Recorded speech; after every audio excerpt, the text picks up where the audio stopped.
యుగ యుగములకు ఆది అంతం ఆయనే. అవసరాలన్నిటినీ ఒకేసారి తీర్చగల రాజు నీ రాజు. సమాధానము, నీకు సమాధానం కావాలంటే అన్ని ప్రశ్నలకు సమాధానం ఇవ్వగల ఏకైక రాజు ఈ రాజు.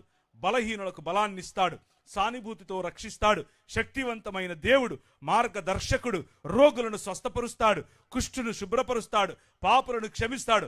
That is your king. అది నీ రాజు. నిన్న లే నిలబడు అన్న పాటలో ఆ రాజును చూశారు మీరు. ఆయన నెత్తి కిరీటం పెట్టుకుని చేతిలో కత్తి పట్టుకుని ఏమేమో చేయలా. ఎలా వచ్చాడు? సామాన్యంగా వచ్చాడు. ఆయన రాజ్యం సామాన్యమైనటువంటి ప్రజల కోసం. ఆయన పైన చొక్కా విప్పేసి ఒక టువాల్ తీసుకుని నడుము కట్టుకుని బేసిన్లో నీళ్లు పోసుకుని వచ్చి నీ కాళ్ళు కడుగుతా అంటాడు. అమ్మా నీ కాళ్ళు కడగనా? అయ్యో మీరు కడగడు. ఎగ్గరండి. ఈ గోదావరి జిల్లాలకు వస్తే ఇదొక తగులుతుంది నెత్తికి. ముందొక అయ్యగారు, మధ్యలో ఒక అయ్యగారు, లాస్ట్లో ఒక అయ్యగారు. అలా చేసి మీరు పాస్టర్లను సెలబ్రిటీలు చేశారు. అది మీ తప్పే, వాళ్ళ తప్పు కాదు. మామూలుగా వచ్చాడు. ఎందుకయ్యన్ని అవసరం ఏంటి? ఒక్కడే తిరిగాడు. ఎందుకు తెలుసా? ఆయన బంధాలలో ఉన్న వారిని విడిపించడానికి వచ్చాడు, దుర్బలుల పక్షంగా రక్షించడానికి వచ్చాడు, యువతను ఆశీర్వదించడానికి వచ్చాడు, వృద్ధులను గౌరవించడానికి వచ్చాడు, మేధావులను ప్రోత్సహిస్తాడు, సుగుణవంతులకు ఆత్మఫలాలతో ఆత్మవరాలతో నింపుతాడు. That is your king. మామూలు రాజు కాదు. అర్థమవుతుందా? నేను ఈ రాజు గురించి చెప్పాలి అంటే నా భాష సరిపోదు. ఈ రాజు గురించి చెప్పాలంటే నా భావం సరిపోదు, నా మైకులు సరిపోవు, ఈ టెక్నాలజీ సరిపోదు. మామూలుడు కాదు. ఆయన గురించి మీకు తెలుసా? ఇంతకు ఏదో మతంలో బతికేస్తున్నారా? ఈ రాజు మామూలు రాజు కాదండి బాబు.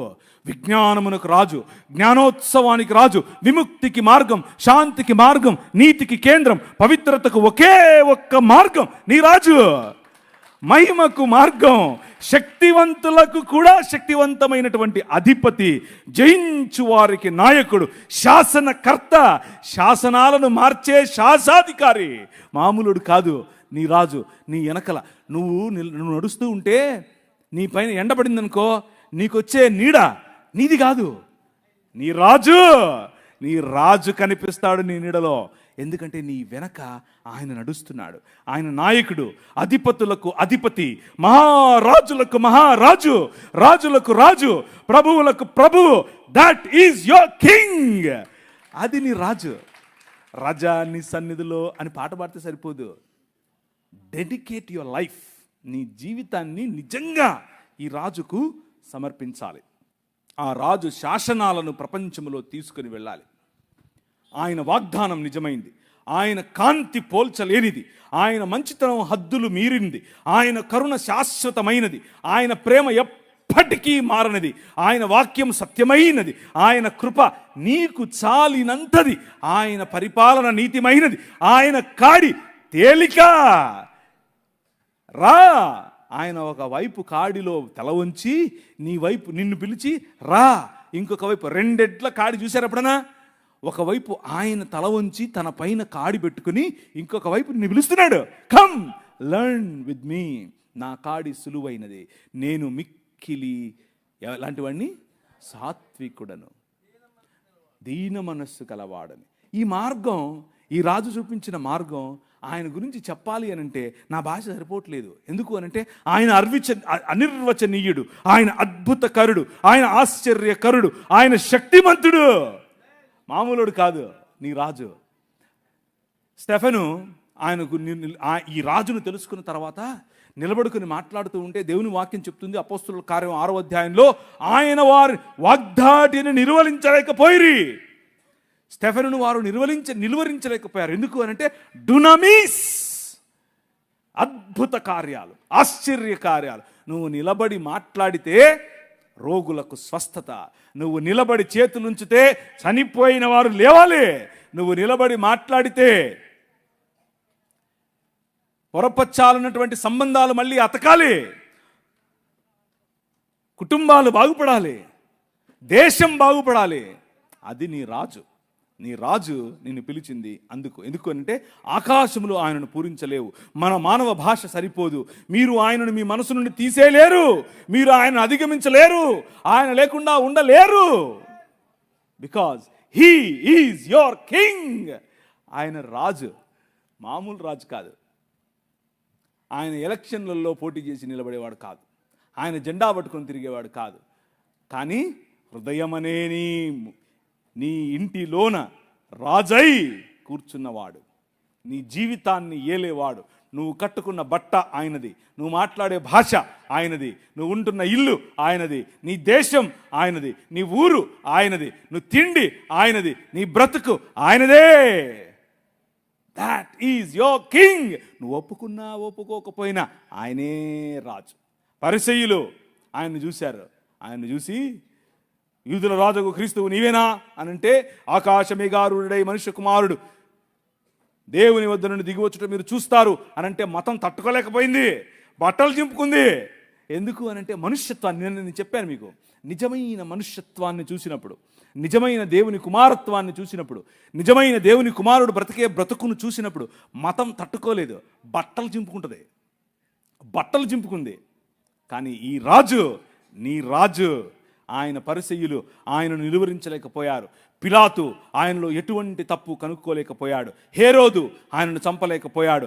మరణం ఆయనను బంధించలేకపోయింది. సమాధి ఆయనను కట్టి పడేయలేకపోయింది. 3వ దినమున ఆయన సమాధిని గెలిచి లేచాడు. That is your king. అర్థమవుతుందా? ఏం చెప్పాలి? నాకు సరిపోవట్లేదు నా భాష ఈ రాజు గురించి చెప్పడానికి. ఆ రాజు ప్రతినిధులు మీరు, ఆ రాజు రాజ్యాన్ని మీరు ప్రకటిస్తున్నారు. ఎల్లప్పుడూ ఉండేవాడు, ఎప్పుడూ సమస్య పోనివాడు, యుగ యుగములకు ఉండేవాడు, నీతో ఉండేవాడు, నీలో ఉండేవాడు, నీ ఇంట్లో ఉండేవాడు, నీకు తెలియకుండానే నిన్ను కాపాడుతున్నవాడు, నీకు తెలియకుండానే నీ మార్గాన్ని రక్షించేవాడు, నీకు తెలియకుండానే నీతో ఎప్పుడు ఒక చన్నటి మెల్లనైన స్వరముగా నీతో మాట్లాడుతూ నిన్ను మార్గదర్శనం చేస్తూ నిన్ను నడిపించేవాడు. నీ హృదయం ఆయన పట్ల వంగి ఉంటే చాలు. సమస్య ఏమిటి అని అంటే, ఈరోజు క్రైస్తవంలో వి రేషనలైజ్డ్ ఎవ్రీథింగ్. రేషన్ అంటే మనకేదో రేషన్ ఇస్తున్నారు, రేషన్ షాప్ అనుకుంటున్నారు, అలా కాదు, అది కాదు నేను అనేది. రేషనలైజ్ అంటే అర్థం ఏమిటి అని అంటే, ప్రతిదానికి కూడా ఒక లాజిక్ వెతుక్కొని ఆ లాజిక్లో ఇరుక్కుపోయేటటువంటి సమాజంగా క్రైస్తవ సమాజం కొన్నిసార్లు అలా ప్రవర్తిస్తోంది. బట్ యువర్ కింగ్, నీ రాజు లాజిక్కు పైన ఉంటాడు. లాజిక్ ఆయన సేవకుడు, లాజిక్ ఆయన సేవ కోసమే పుట్టింది. He is the ultimate logic. ఒకరోజు నేను చెప్పాను లేదు నాకు గుర్తులేదు, కానీ నేను సేవ చేస్తున్నాను, వాక్య పరిచర్య చేస్తున్నాను, అందరి ముందు సాక్ష్యం చెప్తున్నాను, కానీ దేవునితో కొట్లాడుతున్నాను, బొంగమూతి పెట్టాను, అలిగాను. ఎందుకో తెలుసా? మా పెద్ద పాప పుట్టిన 20 రోజులకు డాక్టర్ దగ్గరికి తీసుకెళ్తే ఆమె గుండెలో టెట్రాలజీ ఆఫ్ ఫాలో అనే ఒక రోగం ఉందని చెప్పాడు. ఏంటి టెట్రాలజీ ఆఫ్ ఫాలోనా? నాకు అర్థం కాలేదు అని అంటే, నీకు అర్థం అవడం కోసం ఒక మాట చెప్తాను చూడని చెప్పి, గీతాంజలి సినిమా చూసావా అంది. చూసా అని చెప్పా. మీరు చూసారా? మీరందరూ పరలోకం పోయేవాళ్ళు, మీరు చూడరు. నాలాంటి దరిద్రుడు, నాలాంటి నీచుడు, నాలాంటి సినిమాలు చూసేవాడు ఉన్నాడు ఒకడు. ఏం చేద్దాం చెప్పండి? చూసా అని చెప్పా. గీతాంజలి సినిమాలో హీరోయిన్కు ఉందే, ఆ హీరోయిన్కు ఉండే రోగమే నీ పాపకు అని చెప్పారు. చచ్చిపోద్ది అని చెప్పి నా మనసు పగిలిపోయింది. ఏం ప్రభువా, నీ కోసమే కదా నేను పరిచయం చేస్తున్నా. మనశ్శాంతిగా హైదరాబాద్లో ఉండేవాడిని, నాకు దర్శనమిచ్చి ఇందోర్ అన్నావు, ఇందోర్కి వచ్చాను, ఈమెను పెళ్లి చేసుకో అన్నావు, నా పాస్టర్ కూతుర్ని చేసుకున్నాను. నా భాష కాదు, నా కులం కాదు, నా మతం కాదు, నా ప్రజలు కాదు, నా భాష ఏది కాదు, నా సంస్కృతి కాదు, చేసుకోమంటే చేసుకుంటుని. నా కోసం పరిచయం చేయను, బిలాల, కోర్కు, గోండు ఇలాంటి తెగల మధ్యలో పనిచేయమన్నావు, చేశాను. ముస్లింలు వచ్చి చిరుతప్పులలాగా పడుతున్నారు, కానీ నువ్వేమన్నావు? కానిరా, నీకోసం నేనున్నా, కొట్టు అన్నావు. నేను అధ్యయనం చేసి నీకోసం నిలబడ్డాను. నీకోసం నేను ఇంత చేస్తే నా బిడ్డకు నువ్వు ఇలా చేస్తావా? మీలో ఉందా ఈ ప్రశ్న? కూర్చున్న వాళ్ళల్లో, ఏం ప్రభా నీకోసం ఇంత నేను భక్తిగా జీవిస్తూ ఉంటే నాకెందుకు ఈ కష్టాలు, నాకే ఎందుకు నా మొగుడు ఎప్పుడు తాగుతూ ఉంటాడు, ఎందుకు నా భార్య ఎప్పుడు నా మీద సరుగుతూ ఉంటుంది, ఎందుకు నా పిల్లలు నా మాట వినరు, ఎందుకు నా ఆర్థిక ఇబ్బంది నాకే ఎందుకు? ఉందా ఈ ప్రశ్న మీలో? నేను ఆ ప్రశ్న గుండానే వెళ్ళా. హబక్కూకు గ్రంథంలో హబక్కూకు మఠం వేసుకొని గోపురం ఎక్కుతాడు, గోపురం ఎక్కి కూర్చుంటాడు. నువ్వు నాకు చెప్పాల్సిందే, నేను వదలను. ఎందుకని? ఈ అవినీతి పరులు వచ్చి మాకు తీర్పు తీర్చడం ఏంటి, మేము నీ పిల్లలం కదా అంటూ మఠం వేసుకుని కూర్చుంటాడు. ప్రభు అంటున్నాడు, అన్యాయము చేసే వారి యొక్క తలలపైన ఈటలు దించడానికి నేను బయలుదేరాను. చూస్తూ ఉండు, సంవత్సరములు గడిచిపోతూ ఉంటాయి, కానీ నా కార్యము నూతన పరుస్తూ ఉంటుంది. సమస్తాన్ని నూతనం చేయటానికి నీ రాజు బయలుదేరాడు. ఆ మాట మాట్లాడాడు నాతో. ఒకరోజు ఆమెను ఆ డాక్టర్కు చూపించుకుని, డాక్టర్ ఈ మాట చెప్పిన తర్వాత నేను నా భార్య, నాకు అప్పట్లో ఒక పాడైన దాన్ని ఏమంటారు తుపారి కారు ఒకటి ఉండేది. అది చెత్త, అది కారు కాదు, అది. దాంట్లో వస్తున్నాను సైడ్లో ఆపి తట్టుకోలేక లోపలున్న ఈ కోపం, లోపలున్న ఈ దాన్ని ఏమంటారు పగిలిపోతుంది లావాలాగా. బయటకు వచ్చి గట్టిగా అరుస్తున్నా, ప్రభు వైపు చూస్తున్నా. ఓయ్ ఎందుకు, నాకే ఎందుకు? ఏడుస్తున్నా, కళ్ళలో నీళ్ళు కారిపోతున్నాయి. అందరూ ట్రాఫిక్ అందరూ చూస్తున్నారు, ఇలా ఏంటి పిచ్చి పట్టిందా అని. ప్రవక్తల జీవితాల్లో ఇలాంటివి ఎన్నో జరిగాయి. హబక్కూకు జీవితంలో ఇదే జరిగింది. మఠం వేసుకుని మిద్దెక్కి కూర్చున్నాడు. ఏ ప్రభువా, ఈ అలిగేషన్ నాకే ఎందుకు? నేనేమి చేయలేదే ఆ అమ్మాయిని, ఊరికే నా మీద కేసు పెట్టింది, ఊరికే నా మీద ఇలా అవాకులు చవాకులు, ఎందుకు ఇది? నో, అగ్నిలో పుటము వేసి తీసినట్టు బంగారము వలె నిన్ను బయటకు తీస్తానన్నాడు. ఆయన తీశాడు. హల్లెలూయా, ఆయన తీశాడు. నీ కింగ్, నీ రాజు. నువ్వు చేయాల్సిన పని ఏంటంటే, అలుగు, కొట్లాడు, పర్వాలేదు. ఎందుకంటే ఆయన నీ నాయన, మీ నాయన, నీ తండ్రి. ప్రియులారో, దేవుని యొక్క కృపారమైనటువంటి కృప అంత అక్కర్లేదు. నాయనా ఏంటిది అను చాలు. నువ్వు గొప్ప గొప్ప ఫ్లవరీ లాంగ్వేజ్ మాట్లాడక్కర్లేదు. ఆయనకు అదంతా అవసరం లేదు. నువ్వు పల్టీలు కొడితే, నువ్వు ఉపవాసం ఉంటే, నువ్వు ఏదో చేస్తే ఆయన నీకు ఇస్తాడు. నేను కొట్లాడే ఆయనతో. ఎందుకు? నా బిడ్డకు ఎందుకు? ఆయన అన్నాడు, ఒరే, ఒక ప్రశ్న వేసాడు. ఒరే, నీ బిడ్డ అనుకుంటున్నావా, నా బిడ్డ కాదా అన్నాడు. కళ్ళు అలా కారిపోయాయి అంతే. నా బిడ్డ కాదా? పట్టతల మొహోడా, నువ్వేం ప్రేమించావురా నీ బిడ్డని? ఐ యామ్ ద కింగ్ అన్నాడు. నేను రాజు, నేను చూసుకుంటా ఆ పాపను అన్నాడు. సంవత్సరం లోపల కంప్లీట్ కరెక్షన్. నారాయణ హృదయాలయాలో తీసుకెళ్తే కంప్లీట్ కరెక్షన్.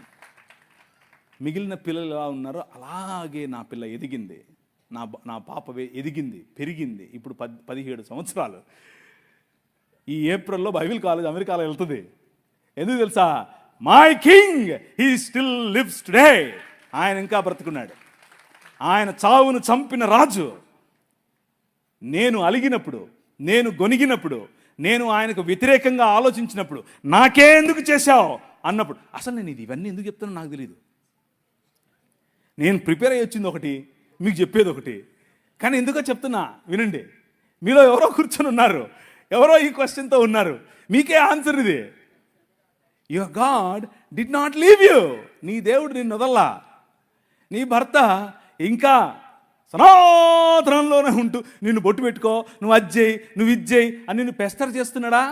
నువ్వు అలక్కు, నువ్వు దేవునితో కొట్లాడు, పర్వాలేదు. కానీ నీ రాజు నిన్ను చూస్తున్నాడు. ఆయన సమస్తాన్ని నూతనపరుస్తున్నాడు. నీ కుటుంబం నూతనపరచబడబోతోంది, నీ శరీరం నూతనపరచబడబోతోంది, నీ జీవితం నూతనపరచబడబోతోంది.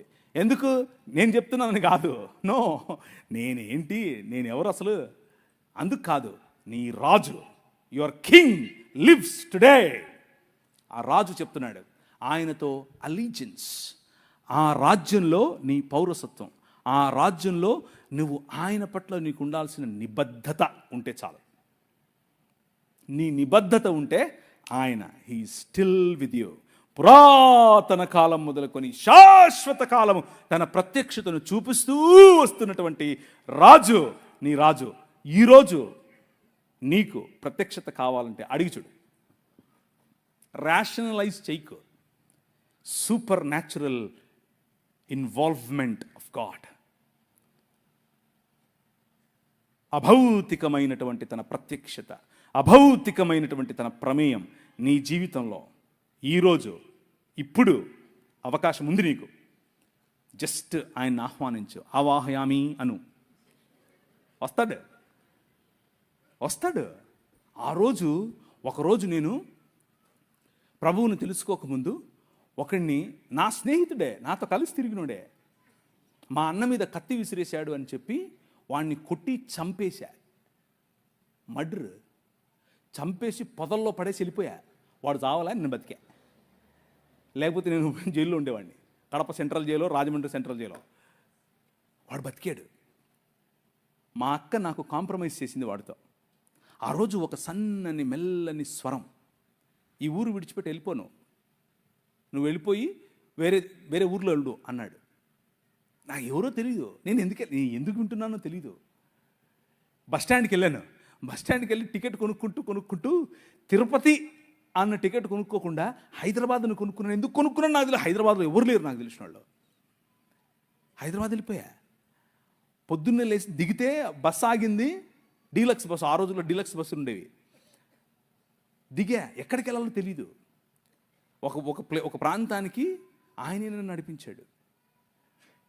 భయంకరమైన గంజాయి, భయంకరమైన దాన్ని ఏమంటారు, మత్తులో ఉండేవాడిని ఎప్పుడంతే.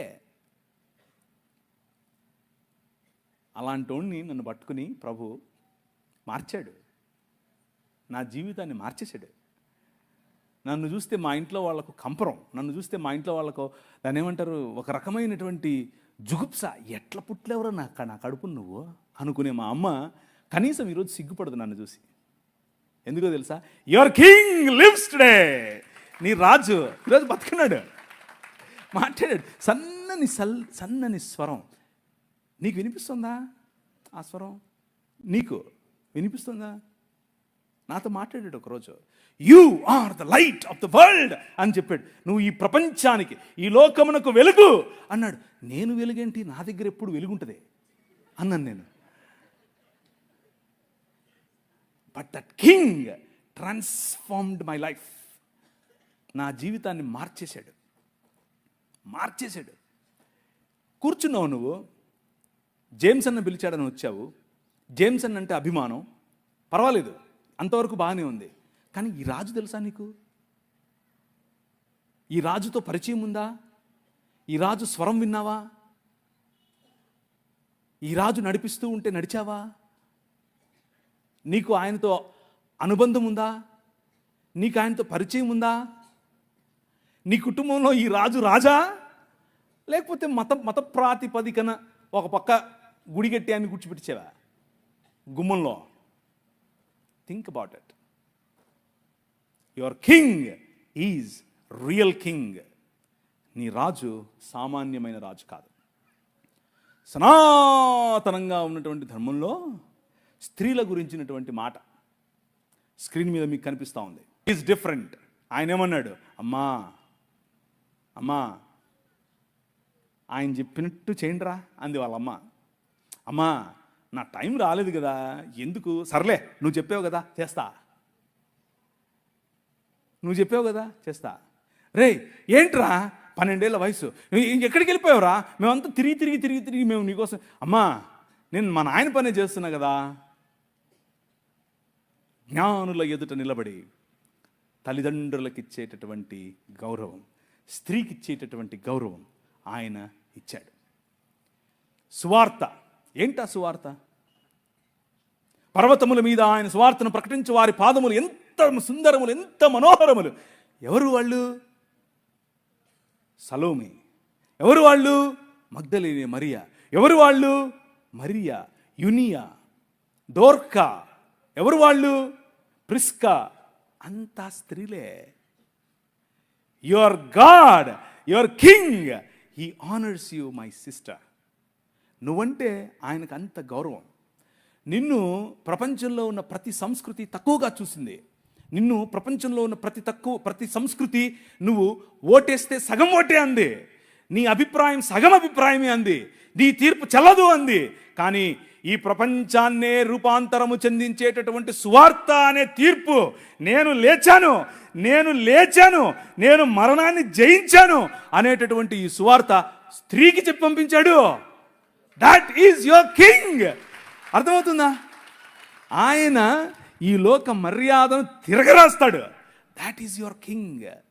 కూర్చున్న మీరు ఒకవేళ మీ ఇంట్లో ఉన్నటువంటి సమస్య, మీ ఇంట్లో ఉన్నటువంటి ఇబ్బంది, మీ ఇంట్లో ఉన్నటువంటి నీ భర్త పట్ల, నీ కుటుంబం పట్ల, నీ బంధుమిత్రుల పట్ల నీకు ఇబ్బందిగా ఉంటే, act like a daughter of your king. నీ నాయన కూతురుగా నువ్వు ప్రవర్తించు. లుక్ ఎట్ యువర్, నేను దాన్ని ఏమంటారు, మొన్న ఇలా దిగుతోంది ఫ్లైట్ దిగుతుంటే చూశాను పైనుంచి కిందికి. షికాగో పెద్ద నగరం, మా నాయన షికాగో. అర్థమవుతుందా మీకు? You have a different feeling. అక్కడి నుంచి మళ్ళీ ఎగిరాను, డాలస్కి వచ్చాను. డాలస్ చూసి మా నాయన డాలస్ ఇది. అర్థమవుతుందా మీకు? బండి తోలుకుంటూ వస్తూ ఉంటే రాజమండ్రి, మా నాయన రాజమండ్రి ఇది. You have a different feeling. నేను పాపిని, నేను పరలోకం పోవాలి. ఏంటిది?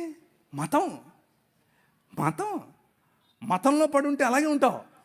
కానీ నీ రాజు ప్రతినిధి నువ్వు నడుస్తూ ఉంటే నీకు ఎలా ఉండాలి తెలుసా? ఇది మా నాయనది, ఈ కాలేజ్ మా నాయనది, ఈ ఊరు మా నాయనది, ఈ దేశం మా నాయనది. ఆ ఫీలింగే వేరు. సుప్రీంకోర్టు మెట్లు ఎక్కితే, నేను సుప్రీంకోర్టులో ఒక బిల్ వేసాను, ఒక రిట్ పిటిషన్ వేసాను. అంటే భారతదేశం మొత్తంలో కూడా యాంటీ కన్వర్షన్ బిల్లు పెట్టాలి అని ఒకడు పెట్టేట్లే విద్యార్థి అని. ఆడికి వ్యతిరేకంగా నాకు సుప్రీంకోర్టు జడ్జి అడిగాడు, నీ లాయర్ అంటే, నాకెవరు లాయర్ లేరు సార్, నేనే అన్నాను. ఏంట్రా నువ్వే మాట్లాడుకుంటావు? మా నాయనది సుప్రీంకోర్టు. అర్థమైందా మీకు? మా నాయనది. My king still lives. నా రాజు ఇంకా బతికే ఉన్నాడు. ఎవడికి భయపడింది నేను? ఆ కాన్ఫిడెన్స్ వేరు, ఆ లైఫ్ స్టైల్ వేరు. నువ్వు నడుస్తూ ఉంటే కుక్క నడుస్తుంది, సింహం నడుస్తుంది, తేడా తెలుస్తుంది కదా. యు ఆర్ ద కింగ్, ఎందుకంటే మీ నాయన కింగ్. అర్థమైందా? That is how you should live. స్త్రీలు ముఖ్యంగా, don't think that you are weak, don't think that you are vulnerable. No, నీ వెనక మీ నాయన ఉన్నాడు. ఈ పురుషాహంకార సమాజంలో బలం కలిగి నిలబడండి, మామూలు కాదు. వాక్యం తీసి బోధించండి. ఊరికే సుత్తి చెప్పేవాళ్ళు వస్తారు, నువ్వు స్త్రీవి. నాకు మొన్న ఒకరు అడిగారు, మొన్ననే కాదు చాలాసార్లు అడిగారు, ఋతుస్రావం ఉన్న రోజుల్లో మేము బలలో చేయి వేయొచ్చా, బైబిల్ తాకచ్చా? నీ శ్రాద్ధమేం కాదు, ఋతుస్రావానికి దీనికి లింక్ ఏంట్రా బాబు? నీ పిండాకుడు నీ శ్రాద్ధం కాకపోతే, నీ రాజు, ఈ యుగములనేలే రాజు, ఈ ప్రపంచములనేలే రాజు పురుషులను పక్కన పెట్టి అమ్మ కడుపులోనే వచ్చాడండి బాబు. పురుషులు అక్కర్లేదు నాకు నా స్త్రీలు కావాలన్నాడు. That is your king. పాపయోనుల్లో పుట్టినవారు స్త్రీలు అని భగవద్గీత చెప్తుంటే, పాపయోని కాదు, పవిత్రమైనటువంటి దేవుడు పెట్టినటువంటి వ్యవస్థ అని చెప్పి అదే యోనిలో నుండి బయటకు వచ్చాడు. అర్థమవుతుందా మీకు? How blissful you are, how blessed you are. ఇది మాట్లాడటానికి కూడా కొంతమందికి జుగుప్సగా ఉంటుంది. జుగుప్స ఏంటి? మా అమ్మ కడుపులో నేను అలాగే వచ్చాను. మీకు అర్థమవుతుందా? అది పరిశుద్ధమైనటువంటి. నన్ను ఒక ముస్లిం సోదరుడు అడిగాడు, ఏం దేవుడురా మీ దేవుడు? ఇలాగే అన్నాడు, ఏం దేవుడురా మీ దేవుడు? ఆడోళ్ళు సుస్సు పోసుకుంటారు, సుస్సు పోసుకునే దగ్గర నుంచి వచ్చాడు. ఒరే మా దేవుడు ఎంత గొప్పడురా, అచ్చం నాలాగే వచ్చాడు, అచ్చం నీలాగే వచ్చాడు. మీ అమ్మ సుస్సు పోసుకోదురా, అక్కడి నుంచి వచ్చావురా నువ్వు కూడా. వాడికి మైండ్ బ్లాక్ అయింది. ఈడేంటిడా మాట్లాడుతున్నాడు? అవునరా, నా దేవుడు అచ్చం నాలాగే ఉండాలనుకున్నాడు. అచ్చం అలాగే పుట్టాలనుకున్నాడు, అచ్చం అలాగే బతకాలనుకున్నాడు. కాకపోతే తేడా ఏంటో తెలుసా? నేను ఈ లోక మర్యాదకు తలొగ్గాను, ఆయన ఈ లోక మర్యాదని జయించాడు. That is your king. నీ రాజు కథే వేరు. ఎంతని చెప్పాలి, రోజు చెప్తానే ఉంటే ఇక సమయం తెలీదు. అంత గొప్ప రాజు. అంత ఈ సనాతనంలో చూసాం కదా, ఇప్పుడు ఖురాన్లో చూద్దామా? ఎంతసేపు ఇదేనా నీకు మైండ్లో? ఏం మతం కట్టేవారు బాబు అనిపించింది నాకు. కానీ మా హిందుత్వంలో, మా హిందూ సమాజంలో ఇలాంటిది ఏది లేదు అని చెప్తే నేను కూడా అనుకున్నాను, అబ్బా ఏమి లేదేమోలే, చాలా శాంత స్వభావులు, ఓం శాంతి శాంతి శాంతి అంటే శాంతి అనుకున్నాను నేను. అవునా అని చెప్పి వెళ్ళి పుస్తకాలు తిరిగి, బాంబు వేయకు, బాంబుతోనే సస్తావు, కోపం పెట్టుకోకు, కోపంతోనే సస్తావు. ఆ రాజ్యానికి ఈ రాజ్యానికి ఎంత తేడా అండి. నీ రాజ్యం అది. ఒక్కసారి 33వ అధ్యాయం తీస్తారా? ద్వితీయోపదేశ కాండం 33వ అధ్యాయం. ఇశ్రాయేలు నీ భాగ్యం ఎంత గొప్పది. ఆఖరి 2 వచనాలు చదవండి. ఇశ్రాయేలు నిర్భయంగా నివసిస్తాడు. యాకోబు కావడానికి నువ్వు పోయి కొట్లాడక్కర్లేదు. నీకు 70 మంది 1000 మంది స్త్రీలు రావటానికి ఆయన నీకు నీ భాగ్యం ఎంత గొప్పది అంటున్నాడు. యెహోవాయే రక్షకుడుగా గల నీ భాగ్యం ఎంత గొప్పది.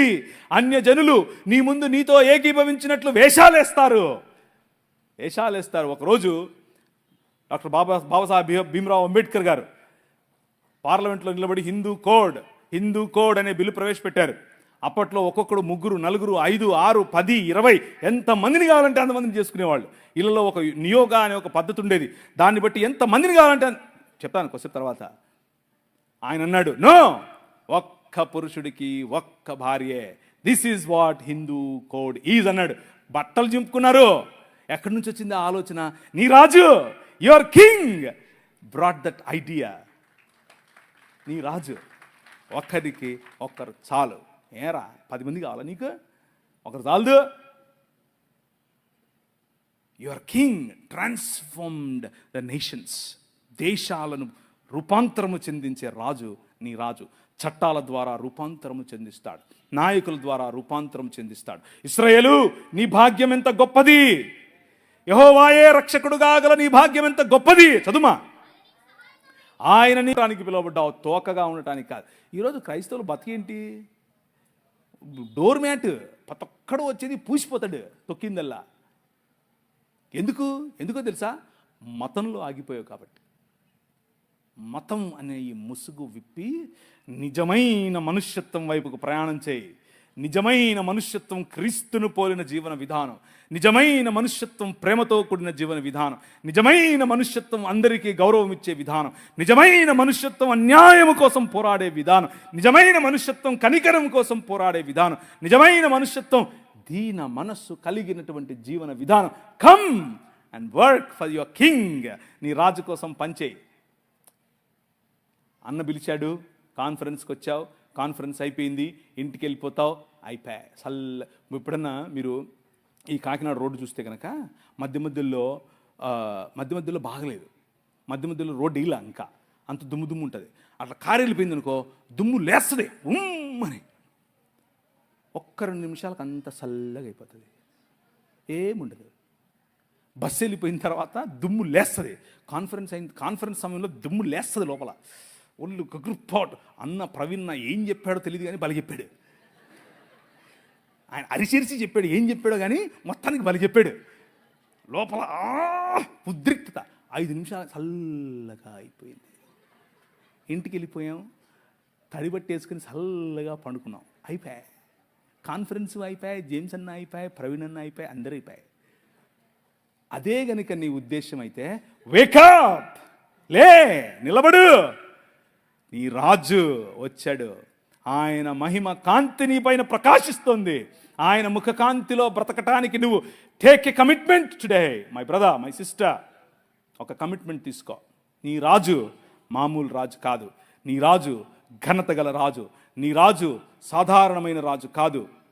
ఇది కేవలము హిందుత్వంలోనే కాదు, ఇస్లాంలో చూడండి, మీ స్క్రీన్ పైన కనిపిస్తుంది. వీళ్ళందరూ ఒకరోజు ఎడారి ప్రాంతాలు, పొద్దున్న స్నానం చేసుకోరు, అందుకని నీళ్ళు ఉండవు, సలిగి ఉంటుంది, స్నానం చేసుకోలేరు పాపం. సెంటు పూసుకొని వచ్చారు అందరూ, మసీదుకి వచ్చారు. అందరూ కలిసి మసీదుకి వచ్చి సెంటు పూసుకొని వస్తుంటే మొహమ్మద్ గారికి 3 అంటే ఇష్టం. రెండు చెప్తాను, 3 వద్దులేండి బాగోదు, అది కొంచెం జుగుప్సగా ఉంటుంది. 2 చెప్తాను. ఆయనకు సెంట్ అంటే ఇష్టం, ఆయనకు గోట్ అంటే ఇష్టం. అంటే మేక గొర్రె కాదు, మేక మాంసం అన్న సెంట్ అన్న ఇష్టం ఆయనకు, సుగంధాలు. సెంటు పూసుకుని వచ్చారు పొద్దున్నే మసీదుకు.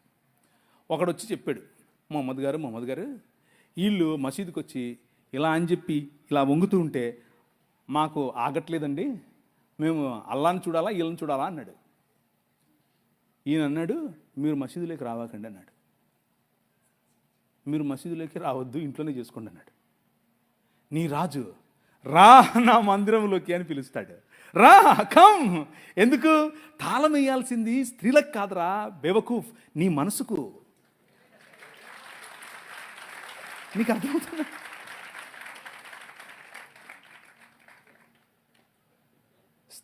తాళం వేయాల్సింది వాళ్ళు ఏం కట్టుకోవాలి, ఏం తినాలి, ఎలా బతకాలి. నువ్వెవడు రా నువ్వు చెప్పడానికి? ఎవడు నువ్వు? నీ మైండ్కు లాక్ చేసుకో, నీ మైండ్ లాక్ చేసుకో. వాళ్ళకు కాదు, మీ పిల్లలకు, ముఖ్యంగా మీరేమ్మా మీ కొడుకులకు నేర్పండి. ఒరే, నువ్వు కొడుకుగా పుట్టినంత మాత్రాన ఓ పెద్ద రెచ్చిపోకు, నోరు మూసుకొని స్త్రీలను ఇలా గౌరవించాలో తెలుసుకో. ఎందుకంటే మా నాయన చెప్పాడు అని చెప్పు, నా రాజు చెప్పాడని చెప్పు. My king said women are equal. You are in the image of God, you are in the likeness of God. దేవుని స్వరూపము, దేవుని పోలిక చొప్పునున్న నిన్ను ఆయన గౌరవప్రదంగా చూస్తున్నాడు. మతంగాళ్ళు వచ్చి నీ దగ్గరికి నువ్వు వాక్యం చెప్పొద్దు, నువ్వు ముసిగేసుకోవాలి, నువ్వు సేది చేసుకోవాలి, అది చేసుకోవాలి, ఇది చేసుకోవాలి అని చెప్తే సర్లే మా నాయన చెప్పాడని చెప్పు. అర్థమవుతుందా? మా నాయన చెప్పేశాడని చెప్పండి. ఇంకో విషయం, పురుషులు, దేవుని వాక్యం, ఈ రాజ్యం ఏం చెప్తుందో తెలుసు. ఎలా తెలిసింది బ్రదర్ మీకు? ఎలా? పరిశుద్ధాత్ముడు మాట్లాడా? మామూలుడు కాదా? కూతుర్లు ఉన్న వాళ్ళందరూ చేయతాడా? మిమ్మల్ని అడగలేదమ్మా, ఇక్కడ అడిగాను. మీరు ధన్యులు, మీరు ధన్యులు. ఎందుకో తెలుసా? మీ పాపను చూసి 6 ఏళ్ళైనా 10 ఏళ్ళైనా 15 ఏళ్ళైనా 25 ఏళ్ళైనా 35 ఏళ్ళైనా నో ప్రాబ్లం, బుగ్గల మీద చేయి పెట్టి ఎంత అందంగా ఉన్నావమ్మా నువ్వు అని చెప్పు. అది నీ బాధ్యత.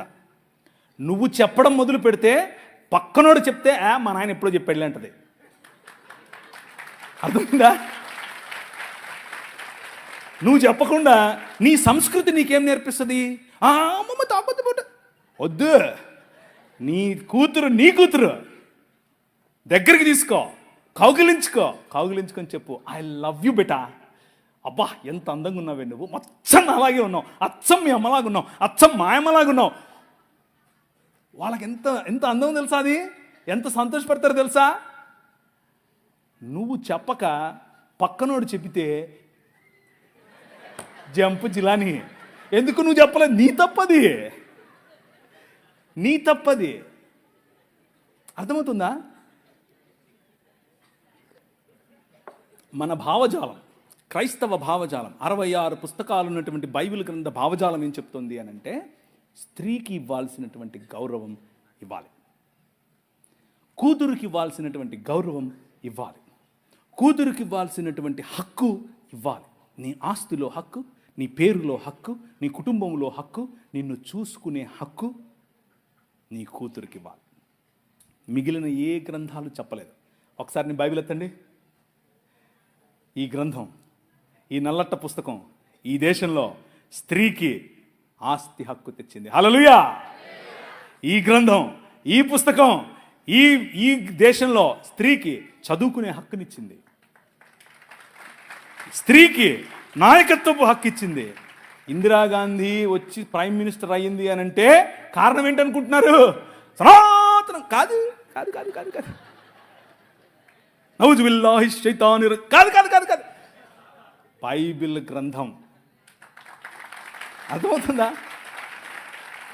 That is your king. అది నీ రాజు. నీ రాజు. నిన్న మన పిల్లలు ఏది వరంగల్ నుంచి వచ్చిన పిల్లలు నిలబడండి. మీరు అడిగారు కదా, వీళ్ళందరికీ చప్పట్లు కొట్టండి. మా పిల్లలే ఇల్లు కూర్చోండి. అన్న జై భీమ్ జై భీమ్ జై భీమ్ అంటున్నారు. అన్నివ్వండి, ఏం కాదు, జై భీమ్ అన్నివ్వండి, నో ప్రాబ్లం. మీరేమనాలి తెలుసా? జై భీమ్కు పైన కూడా ఉన్నాడు నా రాజు, మై కింగ్ అని చెప్పండి. ఆ భీమును నిలబెట్టింది నీ రాజు. ఆ డాక్టర్ బాబాసాహెబ్ అంబేద్కర్ గారు కొలంబియా యూనివర్సిటీకి వెళ్ళినప్పుడు బైబిల్ స్టడీస్ అటెండ్ అయ్యేవారు. రూతు పుస్తకానికి ఆయన వ్యాఖ్యానం రాశారు. He was a practicing Christian. ఆయన ప్రాక్టీసింగ్ క్రిస్టియన్ అండి బాబు. ఆయన ఒకరోజు 3 లక్షల మందితో కలిసి నేను బాప్టిజం తీసుకుంటాను అని చెప్పి ముందుకు వచ్చాడు. ముందుకు వచ్చి మన మెథడిస్ట్ సంఘంలో ఉన్నటువంటి బిషప్ గారికి చెప్తే, బిషప్ గారు దానికి కావాల్సినటువంటి పనులన్నీ వసతులన్నీ ఏర్పాటు చేసుకునే క్రమంలో నెహ్రూ గారు ఫోన్ చేశారు. నెహ్రూ గారు ఫోన్ చేసి, ఏంటండి మీరు ఇలా చేస్తున్నారంట, ఇలా చేస్తే మీకు ఈ పొలిటికల్ అపోజిషన్ ఎక్కువైపోద్దని చెప్పాడు. చెప్పైతే మనోళ్ళు మాకొద్దండి, మీరు పొలిటికల్ కన్వర్షన్ అంట మాకొద్దు అని చెప్పి నెహ్రూ గారి ఒత్తిడికి లొంగారు. ఒక పక్క ఇంకొక ఆయన ఏమో గోసి కట్టుకుని నిరాహార దీక్షకి వెళ్ళాడు. ఏమని, నువ్వు వెళ్తే ఏ మతానికైనా వెళ్ళు కానీ క్రైస్తవానికి వెళ్ళొద్దని. ఆయన నన్ను అత్తే నాకేంటి, నేను యేసు ప్రభువుని అనుసరిస్తా అని చెప్పాడు. ఎవరు? డాక్టర్ బాబాసాహెబ్ భీమ్రావ్ అంబేద్కర్. ఇది నేను కొత్తగా చెప్పేది కాదు, ఇది హిస్టరీ. This is history. ఆ జై భీమ్ వాళ్ళకి తెలియదు. చెప్పండి, వెళ్ళి ధైర్యంగా చెప్పండి. ఆయన మనము కాదంటే, మనము చీత్కరిస్తే, మేము మిమ్మల్ని ఆహ్వానించము అని చెబితే ఆయన అన్నాడు, నువ్వు ఓడరా నన్ను ఆహ్వానించేది, నేనే కొత్త మతం పెడతానని చెప్పి బౌద్ధంలోకి వెళ్ళి బౌద్ధంలో కొత్త మతం స్థాపించాడు. ఆ మతం ఏంటనుకుంటున్నారు? క్రైస్తవమే. బౌద్ధంలో అనేక రకాలైనటువంటి, ఇప్పుడు వజ్రయాన తీసుకోండి, మహాయాన తీసుకోండి, హీనయాన, అన్ని యానాల్లో కూడా వేరు మత సంబంధమైనటువంటి పనులు ఉంటాయి. ఈయన అవన్నీ తీసేసి యేసు ప్రభు చెప్పినటువంటి విలువలతో బ్రతికే ఒక కొత్త మతాన్ని స్థాపించాడు. దాట్ ఈజ్ ఈరోజు ఉన్నటువంటి భారతీయ నవయాన బుద్ధిజం. అది ఇంకేదో కాదు, క్రైస్తవమే. కాకపోతే వాళ్లకు క్రీస్తు తెలియదు, విలువలు మాత్రం తెలుసు. నీ పని యూనివర్సిటీల్లో చదువుతున్న నీ పని, అరే బాబు బాగానే ఉంది కానీ దీనికి మూలం ఏంటో తెలుసా? మై కింగ్ అని చెప్పాలి. నా రాజు, ఆయన కారణంగానే భీమ్ ఉన్నాడు అని చెప్పాలి. అది నీ పనే. సంస్కృతులు నీ ముందు డెవలప్ అవుతాయి, సంస్కృతులు నీ ముందు షేప్ చేసుకుంటాయి. ఆ సంస్కృతులను చెరపట్టి క్రీస్తు పాదాల దగ్గరికి తీసుకొని రావటం నీ పని. 2 కొరింథీయులకు రాసిన పత్రిక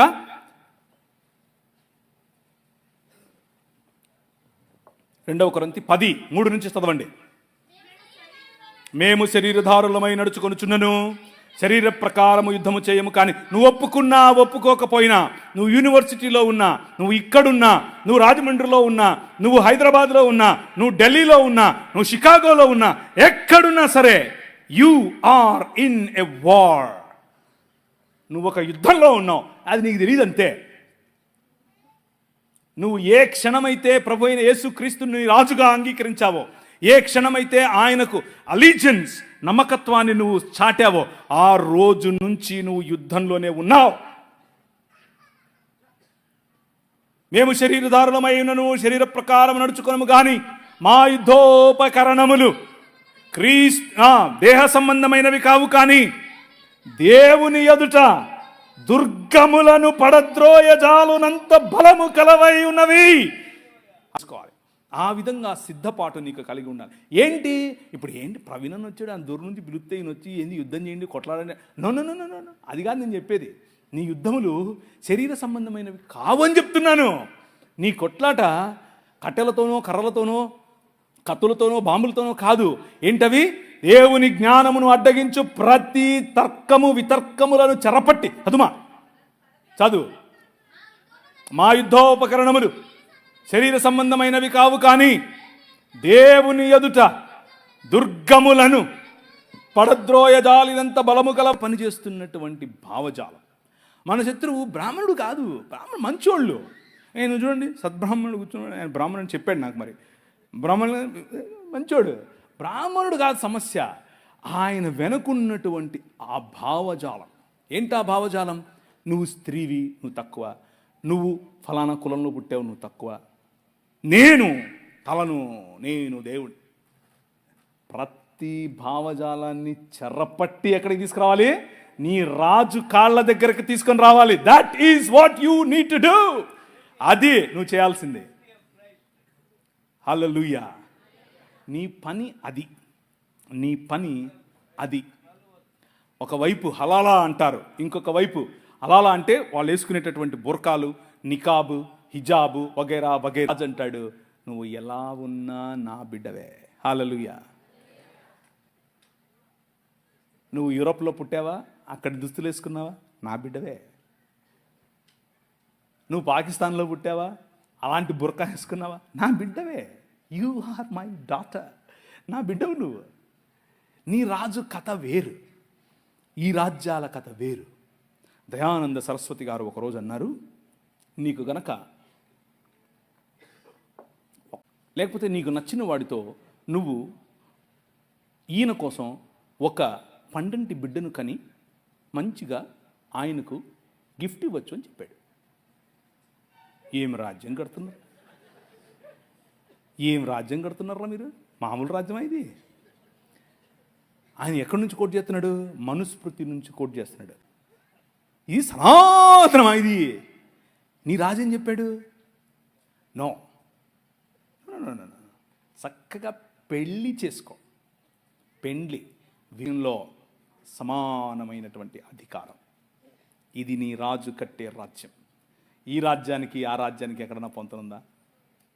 దేవుని రాజ్యం. అలా ఈ దేశంలో మనం నియోగ వ్యవస్థను రూపుమాపాం. మనం రూపుమాపాం. నీ రాజు, యువర్ కింగ్ రూపుమాపాడు. లేకపోతే ఈ రోజు కూడా మన బతుకులవే. అమెరికా వెళ్ళిపోగానే ఈయన పక్కన జంపు, కొయిట్ వెళ్ళిపోగానే జంపు. క్రైస్తవ జీవన విధానంలో దీనికి అనుమతి లేదు. ఒకవేళ అలాంటి ప్రాక్టీసెస్ మన మధ్యలో ఉంటే, ఒకవేళ అలాంటి ప్రాక్టీసెస్ మన మధ్యలో ఉంటే, ఇట్ ఈజ్ నాట్ యాక్సెప్టబుల్. అవి దేవుడు అంగీకరించనివి. సో నీ రాజు కట్టే రాజ్యములోనికి, నీ రాజు చేస్తున్నటువంటి నూతన కార్యములోనికి, నీ రాజు క్రొత్త ఆకాశము క్రొత్త భూమి సృజిస్తూ ఉంటే, క్రొత్త ఆకాశము క్రొత్త భూమిని పొందాలన్నటువంటి ఈ వాగ్దానమును కలిగి ఉండటానికి 5 వాగ్దానాలు, ఒకే వాగ్దానము 5 రకాలుగా చేసినటువంటి వాగ్దానాలు నేను వివరించాను. 1 నోవహు, 2 అబ్రహాము, 3 ఇశ్రాయేలు, 4 ప్రవక్తలు అనగా క్రీస్తుకు ముందున్నటువంటి ప్రవక్తలు, 5 స్వయంగా తన కుమారుడైనటువంటి యేసు క్రీస్తులో నూతన నిబంధన. ఆ నూతన నిబంధనలో మనమందరం ఇప్పుడు దేవుని పిల్లలం. We are justified because of our king. మన రాజు రాజ్యములో భాగముగా, మన రాజు రాజ్యములో భాగమైన కారణం చేత మనమిప్పుడు నీతిమంతులం. మనమిప్పుడు దేవునికి సరైన పిల్లలం. మనమిప్పుడు దేవుని సొత్తు. మనమిప్పుడు నూతన ఇశ్రాయేలు, క్రొత్త సృష్టి పొందుట ఎందే కానీ సున్నతి పొందుట ఎందైనను పొందకపోవుట ఎందైనను ఏమీ లేదు.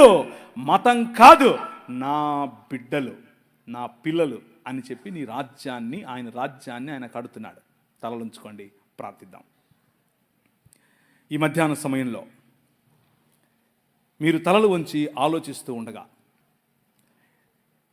ఇంకా ఎన్నో కోణాలు ఉన్నాయి ఈ రాజ్యంలో. ఎన్నో కోణాలలో నీ రాజును నువ్వు అర్థం చేసుకోవాలి. ఎన్నో కోణాలలో నీ రాజును నువ్వు ఆరాధించాలి. రాజా, నీ సన్నిధిలో నేను ఉంటాను అని చప్పట్లు కొడితే సరిపోదు. అది కేవలం ఒక పాటగా ఉంటే సరిపోదు. నీ జీవితంలో ప్రతి రంగములో, నీ వ్యాపారంలో ఆయన రాజుగా ఉండాలి. నీ కుటుంబానికి ఆయన రాజుగా ఉండాలి. నీ వ్యక్తిగత జీవితానికి ఆయన రాజుగా ఉండాలి. నీ చిత్తానికి ఆయన రాజుగా ఉండాలి. నీ చదువుకు ఆయన రాజుగా ఉండాలి. అలా ఆహ్వానించగలిగితే ఈరోజు, ఈ మధ్యాహ్నం నీ రాజు కోసం నీ హృదయంలో ఆయనను నిలబెట్టు. నీ హృదయమందు ఆయనను ప్రభువుగా ప్రతిష్ఠించు. అలా ప్రతిష్ఠించకుండా మతపరంగా జేమ్స్ అన్న పిలిచాడు, ప్రవీణ్ అన్న పిలిచాడు, ఇంకేదో అయ్యింది, నేను వెళ్తాను అని నువ్వు వచ్చి ఉంటే ఈరోజు నీకు ఆహ్వానం ఇస్తున్నాను. ఈ రాజుతో పరిచయం పెంచుకో. రాజుతో పరిచయం అయితే పనులు సులభమవుతాయి. రాజుతో పరిచయం అయితే నీకు గౌరవం, రాజుతో పరిచయం అయితే నీకు శక్తి, రాజుతో పరిచయం అయితే నీకు అధికారం. ఈ ప్రపంచాన్ని ఏలే అధికారం మీ నాయందే ఈ ప్రపంచం. ఆ దృక్పథంలోనికి నువ్వు వస్తావు.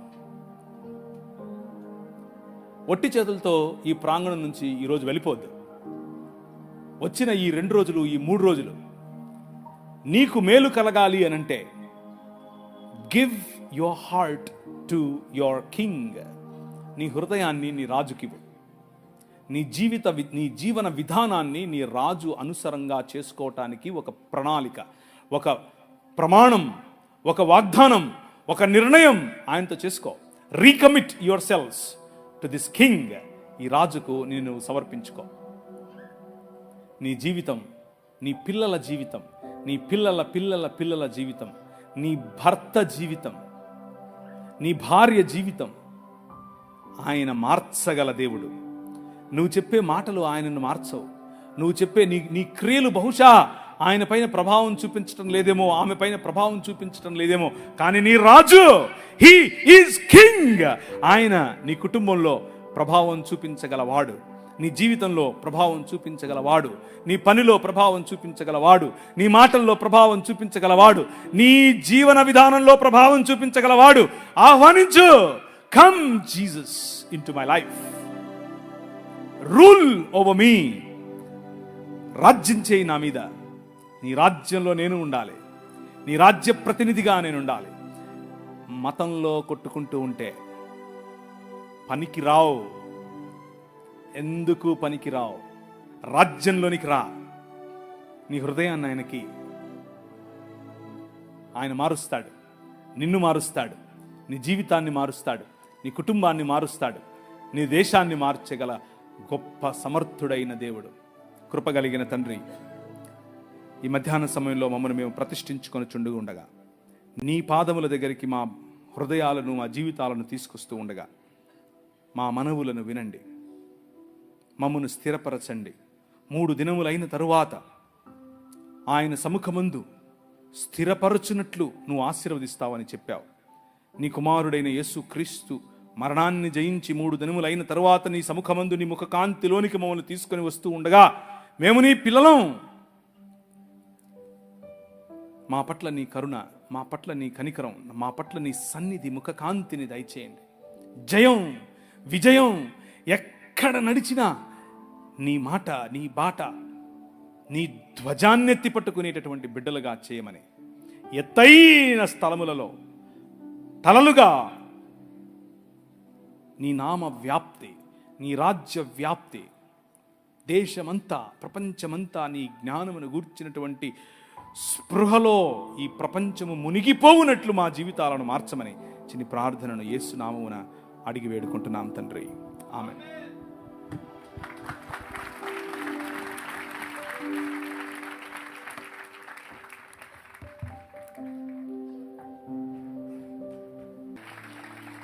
దయచేసి ఇప్పటి వరకు సుమారు 70 బాప్టిజాల వరకు అయినాయి. ఈ చరిత్ర నీకు అర్థమైతే నిసి అడిగిందల్లా ఇచ్చి తండ్రి దేవుడు మాకేదో చేస్తాడని వెళ్ళిపోయే భక్తులే తప్ప మత సంబంధమైన